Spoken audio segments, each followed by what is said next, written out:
Well, good morning. It's good to see all of you here today.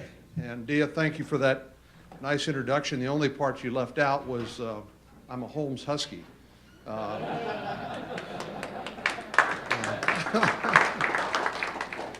Well, and I do appreciate the time and the attention it takes to come to Washington, D.C. to find out what's happening in the nation's capital. Sometimes when I greet visitors to the Capitol, I will tell them it's a lot like Disneyland. It's a fun place to visit, but this isn't reality.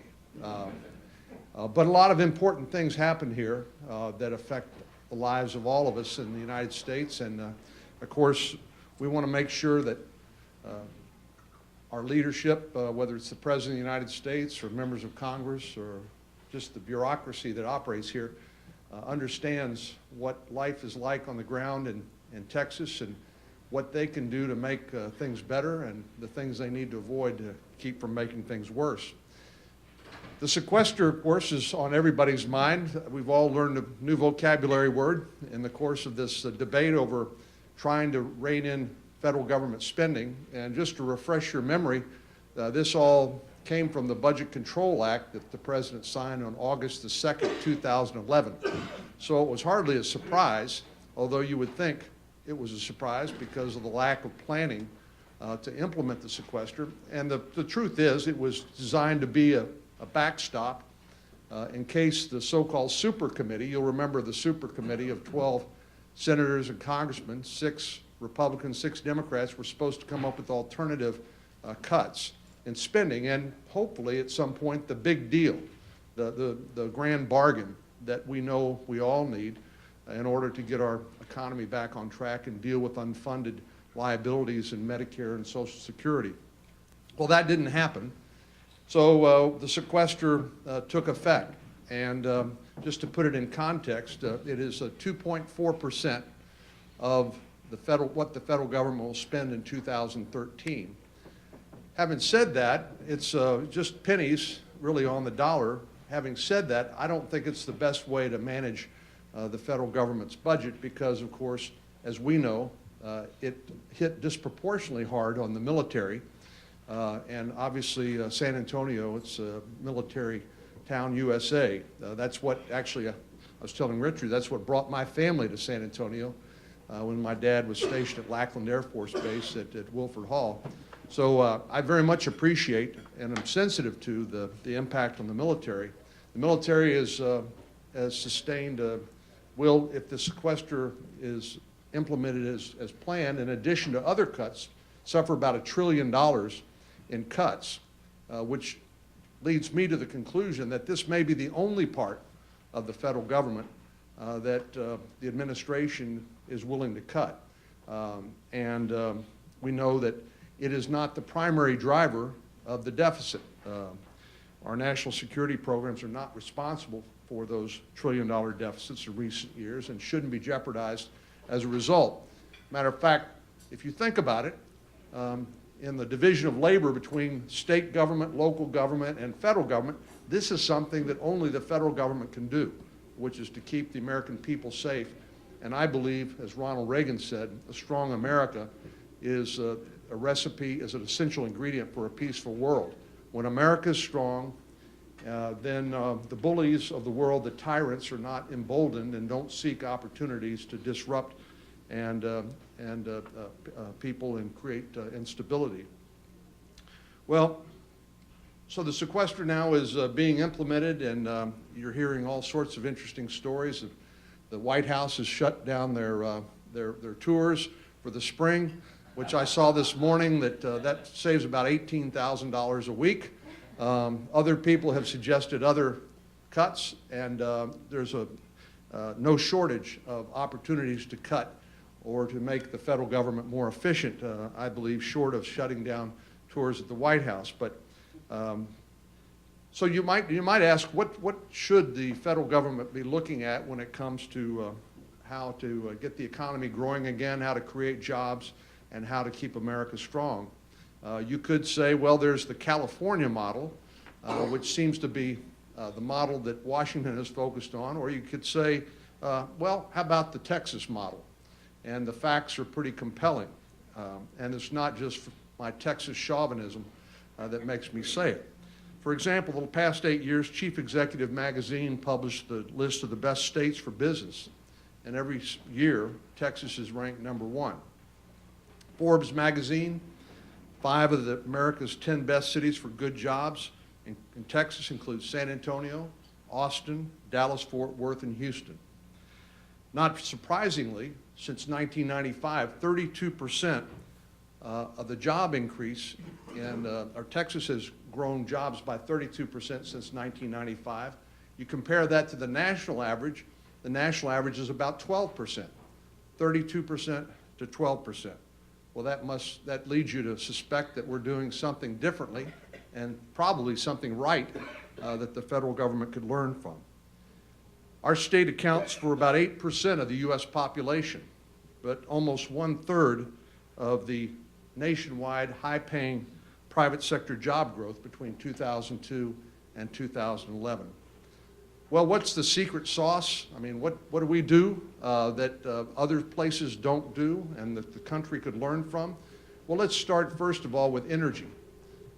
We have been blessed not only with the technology, thanks to George Mitchell, of hydraulic fracturing and shale gas exploration and development, but also the geology, thanks to the Eagleford Shale, the Barnett Shale, and the Haynesville Shale, that is producing really an unbelievable amount of natural gas and energy.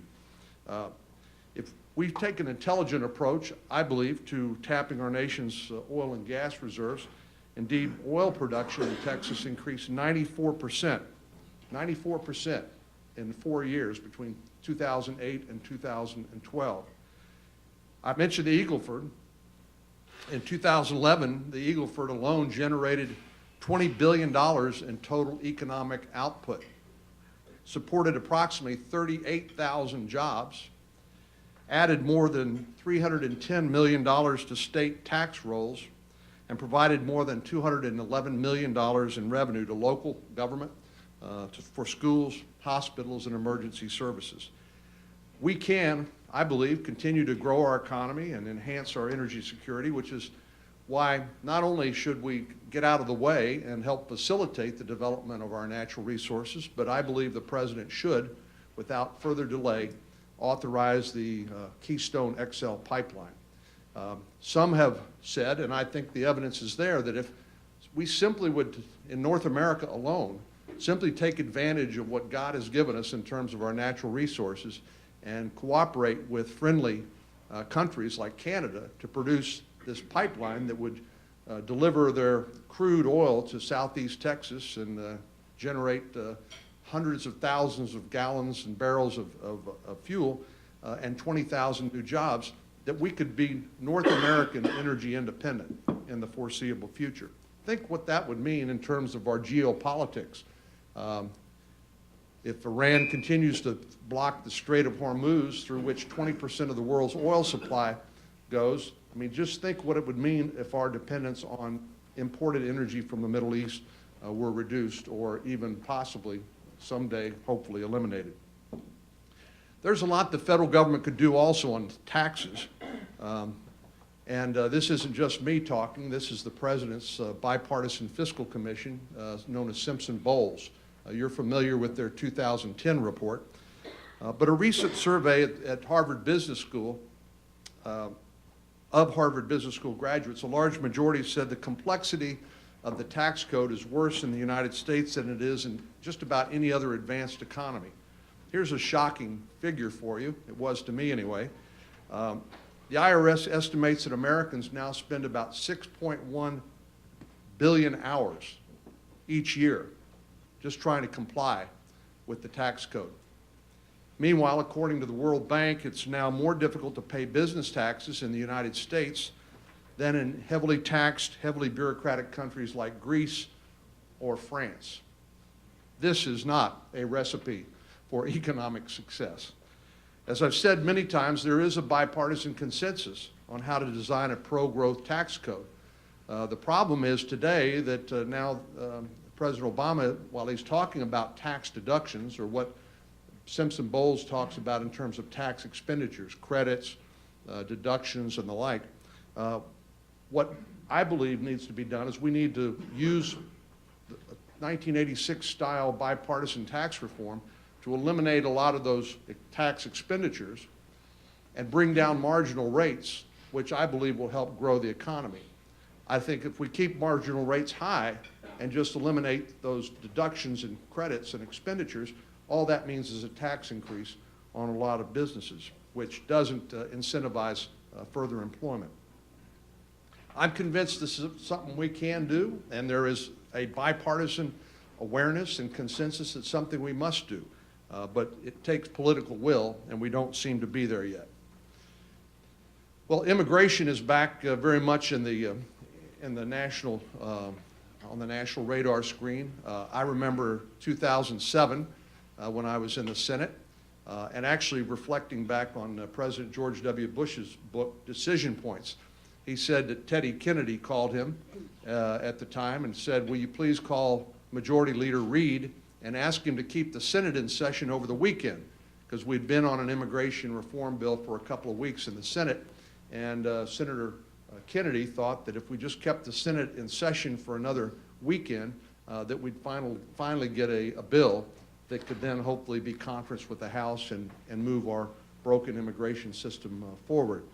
Well, as we know, that did not happen, and here we are again with a broken immigration system that does not serve our nation's interests and leaves a lot of people displaced and in places that we know they should not be. And I'm thinking particularly about young people whose opportunities are limited because they came here with their parents without proper documents but don't have a way to find jobs even though they may have graduated as valedictorian or summa cum laude from colleges and universities.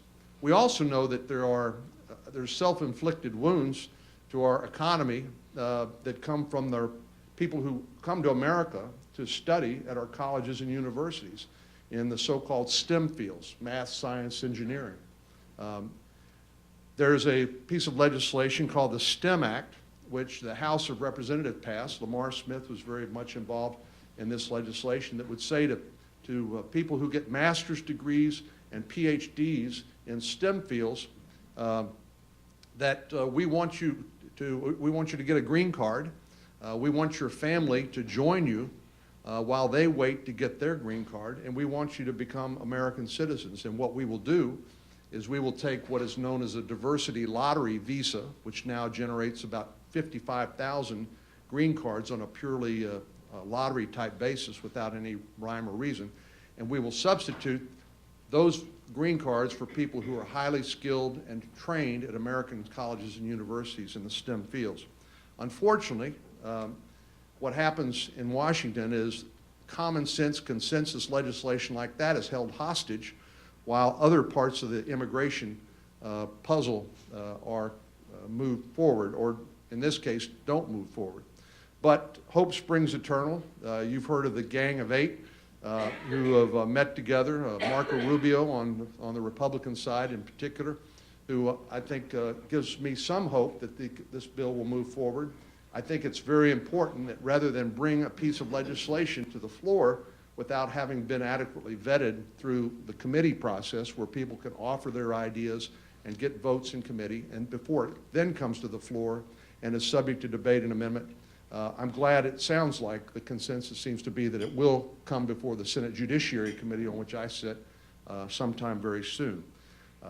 I am absolutely convinced that if we are able to deal with the public's concerns about safety and security of our border, if we can deal with restoring law and order, and if we can address the legitimate needs of the American economy in terms of workforce through a legal immigration system, that we will have no problems dealing in a compassionate and humane fashion with the people who are already here without documents.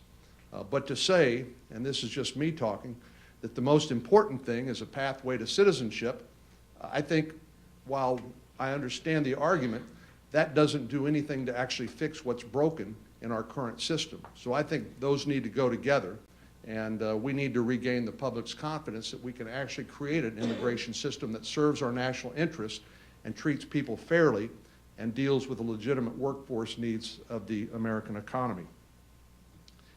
Well, the last topic I wanted to talk to you about just for a moment is trade. You know, this is one of my frustrations up here in Washington, D.C. when people talk about the border and our relationships with Mexico. I've actually had people tell me that what the solution is to illegal immigration, we need to seal the border, to which I cringe because they don't know what they're talking about. Mexico is our third largest trading partner. It creates, that binational trade creates about 6 million American jobs and more than 460,000 jobs in Texas alone. Those numbers underscore how important the relationship between the United States and Mexico has become since NAFTA passed in 1994. Unfortunately, our ports of entry are antiquated and they are understaffed, and the wait times for transportation of legitimate commerce across our borders is choked by that antiquated infrastructure and lack of staffing. But as I said at the beginning, we do have some challenges here in Washington, D.C., since the fiscal challenges, and the money is hard to come by to do what we need to do at some of our ports of entry. So that's why, Henry Cuellar told me on the way out, he mentioned this to you as well. I've authored legislation and working with Henry Cuellar and all the Texas delegation that would allow Customs and Border Protection the ability to create partnerships with local government and private companies and associations to help improve services and conditions at the ports of entry. What it would also do, it would require the federal government to act on proposals within 90 days. Because what happens now is there's simply a proposal made and there's a dark hole they go into and they never see the light of day again. So this would prevent stall tactics that would consign so many good ideas to bureaucratic purgatory. I want to emphasize this is, I think, a response to the fact that we have $16.5 trillion in debt. 40 cents out of every dollar the federal government spends is borrowed. And I would emphasize this legislation doesn't add a dime to the deficit. And I think that's one reason why it ought to be considered appealing. It would promote safer, more efficient travel across the U.S.-Mexican border, and it would also enhance bilateral trade and faster job creation on both sides of the Rio Grande. So at the end of the day, while you may look at Washington, D.C. and want to avert your gaze and say, what in the world is happening up there? I think there's a lot to be optimistic about. One of those is the laboratories of democracy, known as the states, where we see a lot of good things happening. And number one on that list is the great state of Texas. So I am honored to represent all 26 million Texans here in the nation's capital, in the seat that was first held by Sam Houston, believe it or not. And I'm proud to be able to display the Texas model and say we're open for business. Mm-hmm. And what that means is that we're creating jobs, and it should be no surprise to anybody that people are voting with their feet and they're moving to Texas. The reason why after the last census we got 4 new congressional seats to further enhance our representation and influence in the nation's capital. But with your help and the help of other chambers across the state, I think we can export this successful Texas model to the rest of the country. Well, thank you very much for having me, and I'm happy to answer or dodge a few questions as the case may be. Thank you.